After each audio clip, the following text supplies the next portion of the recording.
ரீசெண்டாக VR mall போனப்போ எதனா சாப்பிட்லான்னு சொல்லிட்டு ஃபுட் கோர்ட்டில் சுற்றிட்டு இருந்தப்போ தான் நிறைய கடைங்க பார்த்தோம். அப்போ தான் இந்த கடையை ட்ரை பண்ணதே இல்லைன்னு சொல்லிட்டு போனோம். Street foods by Punjab grill. இங்கே ஃபுட் ஐட்டம்ஸ் பார்த்திங்கன்னா நிறைய வெரைட்டிஸில் இருந்துச்சு. பூரி, பாவ் பஜ்ஜி, வடா பாவ், பிரியாணி, தந்தூரின்னு ஏகப்பட்டது வச்சுருந்தாங்க. கெபாபு, ரொட்டி, நான்லாம் கூட இருந்துச்சு. ரொம்ப நாளாக இங்கே ட்ரை பண்ணலான்னு யோசிச்சுட்டு இருந்தோம். சரி, இந்த டைம் ட்ரை பண்ணலான்னு சொல்லிட்டு என்ன இருக்குன்னு கேட்டால் இங்கே பிரியாணி ஃபெஸ்டிவல் நடக்குதுன்னு சொன்னாங்க. நான்வெஜ் பிரியாணியில் 3 புதுசாக இருக்குது, வெஜ் பிரியாணியில் 3 புதுசாக இருக்குது. வெஜ் பார்த்தீங்கன்னா உங்களுக்கு 299, நான்வெஜ் பார்த்தீங்கன்னா 349. உங்களுக்கு நிறைய வெரைட்டிஸில் இருக்குன்னு சொன்னாங்க. கிட்டத்தட்ட 6 பிரியாணி இன்ட்ரடியூஸ் பண்ணியிருக்காங்க போல் புதுசாக. சரின்னு வெஜ்ஜில் 2, நான்வெஜ்ஜில் 2 வாங்கிட்டு வந்துட்டோம். வெஜ்ஜில் பார்த்தீங்கன்னா உங்களுக்கு பன்னீர் போட்டு தந்தாங்க. நான்வெஜ்ஜில் பார்த்தா தந்தூரி அண்ட் லெக் பீஸ்லாம் வச்சு கொடுத்துருந்தாங்க. கூட ரைத்தா, கத்திரிக்காய்லாம் வந்திருந்தது. இந்த பிரியாணியில் மெயின் என்னென்னா உங்களுக்கு வந்து சிக்கனும் சரி, வெஜ்ஜும் சரி, உங்களுக்கு வெஜ் குஸ்கா மேலே தான் வந்துட்டு உங்களுக்கு வெஜ் பிரியாணி மேலே தான் சிக்கன் பீஸே வச்சு தராங்க.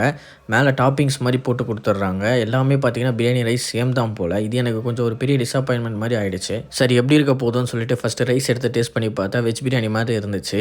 கூடவே பார்த்தீங்கன்னா உங்களுக்கு அந்த பன்னீர்லாம் கொடுத்துருந்தாங்க. பன்னீர் நல்லா சாஃப்டாக இருந்தது, டேஸ்ட்டுமே நல்லா இருந்தது. மேலே அந்த ஆனியன் பக்கோடாலாம் போட்டிருந்தாங்க. சேர்த்து வச்சு சாப்பிட கொஞ்சம் ரொம்பவே நல்லா இருந்தது. வெஜ் பிரியாணி நல்லா டீசெண்டாகவே இருந்தது. அதுக்கப்புறம் அம்ரிஸ்டர் சோயா சாப் பிரியாணி வாங்கியிருந்தோம். அதில் சோயா பீஸ்லாம் மேலே போட்டு கூட பீன்ஸ்லாம் போட்டு கொடுத்துருந்தாங்க நிறைய வெஜ்ஜஸோட. அதை ட்ரை பண்ணி பார்த்தா அதுவுமே டேஸ்ட் வைஸ் ரொம்பவே நல்லா இருந்துச்சு. அந்த மசாலாவோடு அதை வச்சு சாப்பிடும்போது ரொம்ப நல்லா இருந்தது. அது கூட கொடுத்த அந்த ரைஸுமே இந்த ஃப்ளேவர் இறங்கி கொஞ்சம் நல்லா இருந்தது சாப்பிட. அதே மாதிரி சாப்பிட்ட சிக்கன் பிரியாணியுமே ரெண்டுமே வந்து பார்த்திங்கன்னா வெறும் அந்த வெஜ் குஸ்கா மேலே அந்த சிக்கன் போர்ஷன் தான் வச்சு கொடுத்துருந்தாங்க. அதுவுமே டேஸ்ட்டு ஓகேவாக தான் இருந்துச்சு. ஆனால் அந்த சிக்கன் பீஸ்லாம் கொஞ்சம் நல்லா வெந்திருந்தது. மசாலா ரொம்பவே நல்லா இருந்தது. ஓவராலாக இங்கே பார்த்தீங்கன்னா நீங்கள் வெஜ்ஜு சாப்பிட்லாம். வெஜ்ஜு ஒருத்தனே சொல்லுவேன். ஏன்னா வெஜ் ஆப்ஷன்ஸ் நிறைய இருக்குது. டேஸ்ட்டுமே நல்லா இருக்குது. ஆனால் நான்வெஜ் பார்த்தீங்கன்னா அந்தளவுக்கு கிடையாது.